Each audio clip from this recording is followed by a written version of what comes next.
우리는 어제 바로 주일에 창세기 22장을 봤습니다. 참 얼마나 이 거룩한 안식일에 주시는 주의 말씀이 얼마나 달았어요. 참 어제 말씀 가운데는 더 큰 은혜가 있었습니다. 왜냐하면 그 이삭이 최종적으로 드러내고자 했던 십자가 지신 그리스도, 나무를 졌다는 것은 그리스도를 예표하는 것이요, 아버지 아브라함이 하는 대로 가만히 있었던 것 역시 묵묵히 고난당하신 하나님의 어린 양 그리스도를 상징하는 것이라 하겠습니다. 그리고 아브라함이 혹시 내가 이 아이를 번제로 드리더라도 하나님이 이 아이를 살릴 것이다, 그런 강력한 부활신을 하고 있었던 것을 우리 알 수 있어요. 그러나 모리아산에서 아브라함을 멈추신 주님께서는 갈보리산에서는 멈추지 않으셨습니다. 우리 주님은 아들을 잃어보신 적이 있어요. 그것도 아들 하나, 외아들, 독생자 잃어보신 적이 있어요. 그래서 지금도 눈물 흘리는 자들을 위로하실 자격이 있으십니다.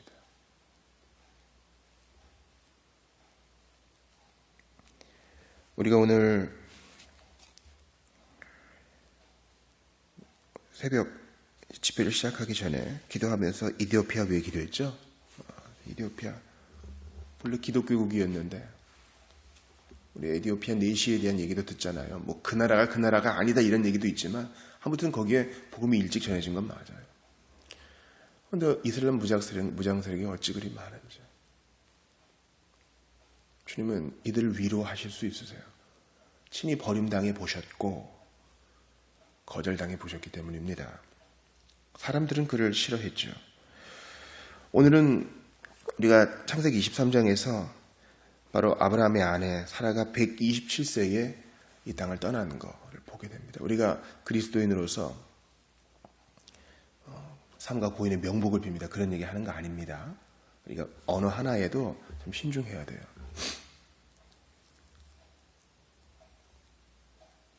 이제 육신의 옷을 벗고 약속의 땅으로 갑니다. 하나님의 허락하신 곳에 갑니다. 참 우리가 오늘 23장을 보는데요, 찬송도 우리가 사실 순서대로 이렇게 하거든요. 근데 나중에 보니까 세상 사는 동안에 나와 함께 하시고 세상 떠나가는 날 천국 가게 하소서, 이 어린이들이 많이 부르는 찬양인데 여기에 깊은 오묘한 진리가 있어요. 사실 천국은 그냥 세상 떠나는 날 가는 게 아니라 이미 이 땅에서도 누려요. 하지만 뭐예요? 우리의 바른 교리적 고백은 이 땅에서는 천국의 맛을 보는 거죠. 에피타이저예요. 우리가 진짜 배고플 때 스테이크 나오기 전에 나오는 답답빵 수프만 먹으면 진짜 맛있다. 진짜 맛있다. 야, 이 집 요리사가 보통이 아니구나. 스테이크는 어떻게 나올까? 기대하잖아요. 그 빵이랑 수프로만 배치하면 안 돼요. 지금 아직 본 메뉴가 나오지 않았다고요. 우리가 이 땅에 흙옷을 벗고 들어가는 천국은 우리 주님이 셰프가 되셔가지고 최고의 요리를 맛보는 바로 본 메뉴의 시간이에요. 우리가 주일마다 그것을 보죠. 참 어제 주일에 그런 감격이 있었어요. 우리 주님이 친히 강림하셔 우리에게 복을 주시고 있다는 것을 우리가 다 경험했습니다. 제가 아는 한 목사님도 어렵게 개혁교회를 하고 있는데 처음에 성도가 아무도 없어요. 그래서 답답한 중에 인내하다가 이제 성도가 한 2명 됐어요. 가족들하고. 그리고 그 성도들이 교회에서 약을 하고 서로서로를 챙기는 모습을 보면서 정말 보람을 느끼고 감사하는 겁니다. 우리 눈으로 볼 땐 고작 2명인데 아무것도 없는 데서 시작했으니 200% 준 거예요. 저도 작은 공동체를 섬기면서 그런 하늘의 만족을 느낍니다. 우리가 서로 이렇게 귀 기울이고 서로의 필요를 채워주고 서로를 위해 기도해주고 이것이 천국에서 더 온전하게 되어지는 겁니다. 되어진다는 거죠. 여러분, 우리 주일에는요, 성도의 교제를 달콤하게 누리지만 또 가야 돼요. 다들 일이 있어요. 월요일을 일상으로 돌아가기 위해서 또 각자의 자리 가야 돼. 그런 헤어짐이 천국에서는 없어요. 오늘 아브라함의 부인 사라는 127세 동안 고생을 많이 하고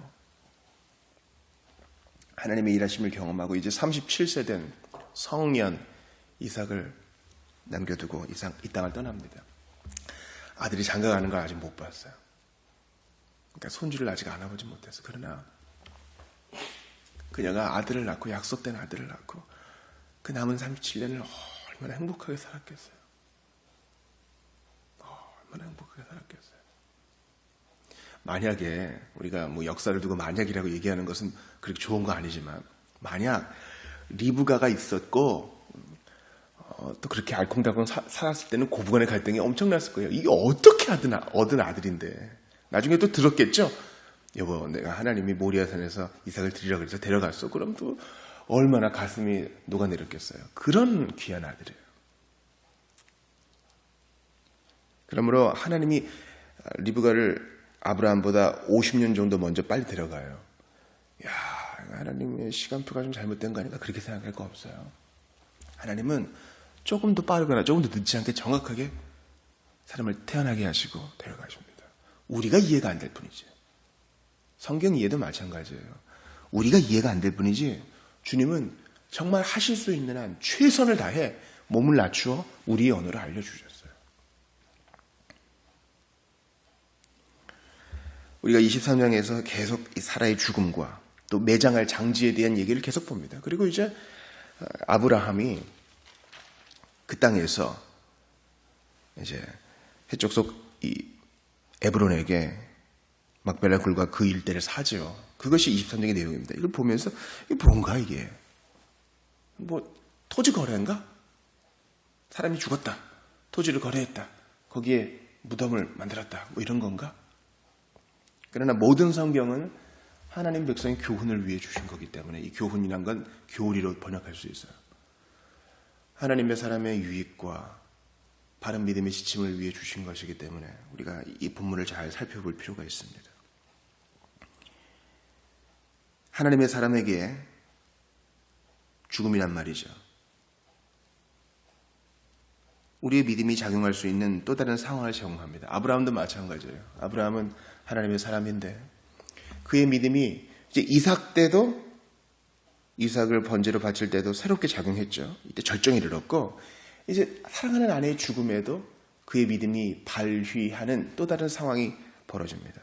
주님은 이삭을 바치라를 통해서도 그의 믿음을 더욱 성숙시키셨고 그의 믿음이 드러나게 하셨고 사라의 죽음을 통해서도 그의 믿음이 발휘되게 했어요. 이게 무슨 얘기냐? 하나님이 이미 그 땅을 줬거든요. 네 거야 그 땅. 네 후손들이 다 거기 살게 되고 너의 후손 중에 한 씨가 대적의 인물을 취하게 될 거야. 이 단수로 된 씨는 이걸 뭐 대표명사라고 하는 분도 있지만 바울은 이것을 가리켜서 씨라고 단수로 말한 이유는 바로 메시아 그 한 사람을 두고 말한 것이다 이렇게 얘기합니다. 여하튼 그 땅이 물질적 의미이든 영적 의미이든 간에 그 땅을 줄 거라고 말씀해 주셨어요. 생각해봐요. 아직 내 땅에 한 떼기도 없어요.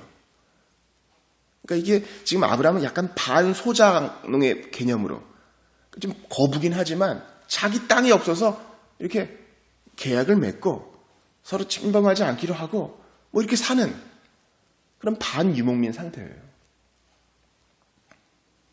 근데 하나님이 이 땅을 주겠대요. 내 이름으로 된 땅이 단 한 평도 없는데. 근데 생각해봐요. 바로 얼마 전까지 그렇지 몇십 년 전에 나도 힘들고 내 아내는 더욱 힘든 이런 상황에서도 아들을 주겠다 그러고 자손을 많이 주겠다 그러고 못 믿었는데 결국 이루어졌어. 땅도 그렇구나. 이제 아브라함의 믿음이 또 한 번 발휘될 시간이에요. 이것이 성도의 죽음을 통해서 발현돼요. 죽음은 슬픈 일이죠. 여러분 성도라고 해서 죽음 앞에서 의안을 한척할 필요 없어요. 슬픈 거예요. 1절을 보세요. 사라가 120세를 살았으니 이제 죽었단 말이죠.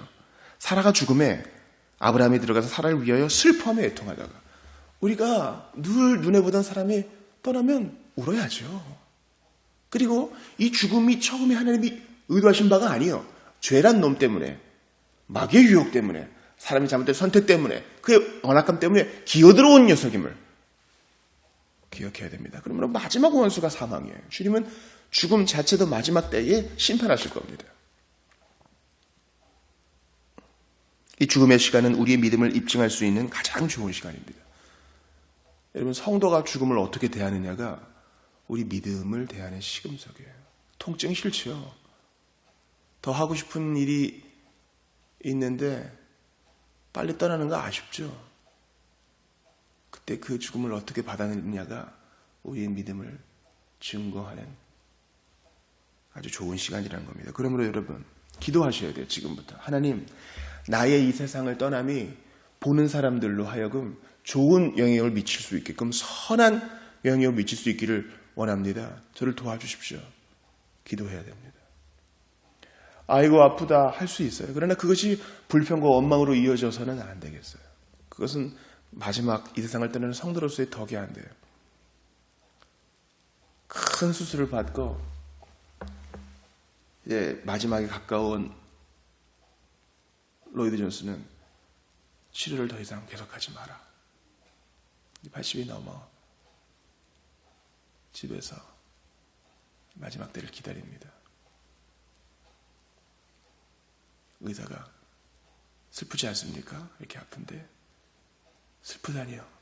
슬프지 않습니다. 아내에게도 부탁합니다. 말을 더 이상 할 수 없으니 글로 적어서 내가 영광으로 가는 것을 막지 마세요. 더 이상 날 위해 기도하지 마세요 합니다. 스펄전도 그 50대 후반에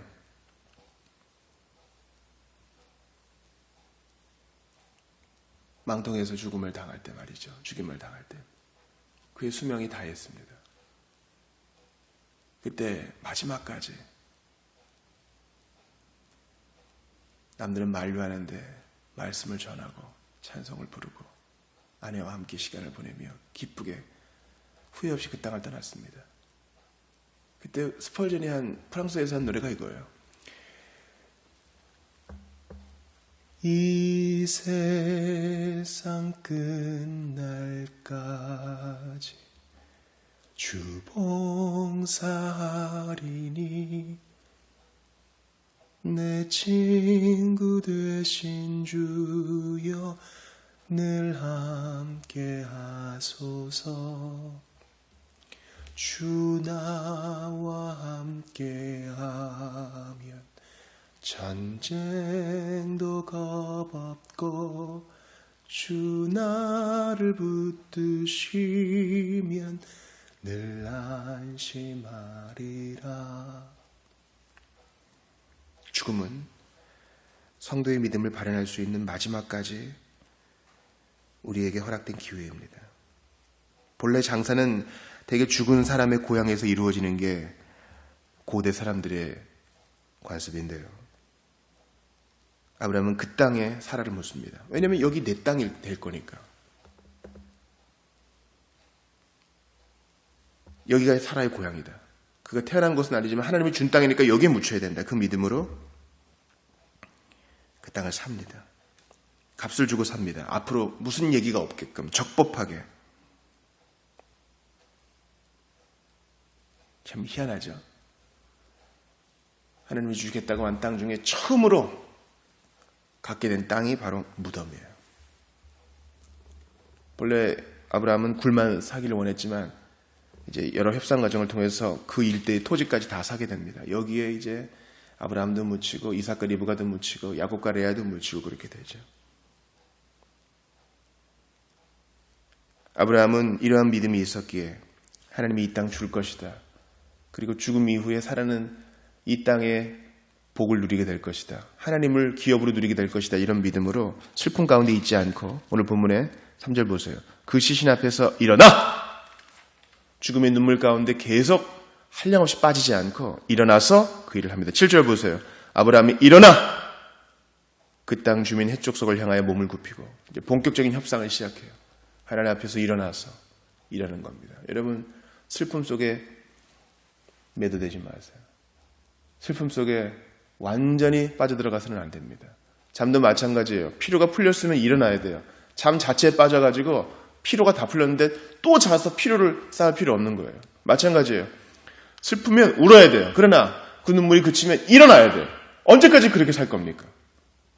일어나서 일해야 합니다. 주님을 위해 부르실 때까지는 최선을 다해야 하는 것입니다. 약속의 땅 처음으로 얻은 곳은 무덤이었습니다. 이것은 믿음 안에서 죽는 자들을 위한 소망이 됩니다. 너희가 이 땅에서 나그네와 거류민으로 떠났어. 살아낸 너는 며느리도 못 보고 손주도 못 봤지만 더 큰 소망이 있어. 그곳에서 누리게 될 거야. 정확하게 줄로 재어준 구역, 너의 기업이 있을 거야. 여기에 대해서 히브리서 기자가 히브리서 11장에서 이렇게 말합니다. 이 사람들은 다 믿음으로 말미암아 증거를 받았으나, 증거를 받았죠. 왜냐하면 하나님의 약속이 있고 아들 절대로 갖지 못할 것 같은데 이삭을 받았고, 증거를 받았으나 약속된 것을 받지 못하였으니. 그렇죠. 너희 후손이 별처럼 땅의 먼지처럼 모래처럼 많을 거야. 약속된 것 자체는 받지 못했어요. 이는 하나님이 우리를 위하여 더 좋은 것을 예비하셨은즉 우리가 아니면 그들로 온전함을 이루지 못하게 하려 하십니다. 증거는 받았지만 아직 약속된 거 받지 못했어요. 당신에게 반드시 돌아오겠어. 믿음의 증표를 사랑하는 자에게 주고 떠나는 사람처럼요. 마찬가지예요. 어떻게 우리가 해석할 수 있어요? 예수님께서 내가 너와 함께 있으마. 마지막 날 내가 세상을 심판하러 올 때 너를 보존해 주마. 세상 끝날까지 함께 해주마. 그 보증으로 성령을 주셨느니라. 우리에게 주신 최고의 증표는 예수의 죽음이에요. 아니 줄 증표가 없어서 한 선생님의 죽음이라고요? 아니에요. 죽음으로 마귀의 머리를 짓밟으시고 부활하셔서 사망 권세 이기셨습니다. 승천하실 때 슬퍼하는 제자들을 위하여 성령을 보내주셔서 이게 증표예요. 성령의 위로가 여러분 얼마나 달콤해요. 그러나 이것은 보증금입니다. 천국을 유업으로 받게 될 거라는 보증금입니다. 아브라함에게 주셨던 바로 그 위로입니다. 우리는 이러한 위로 가운데 살아야 되겠습니다. 주여 낙심하지 않게 하옵소서. 기도합시다. 주께 감사합니다.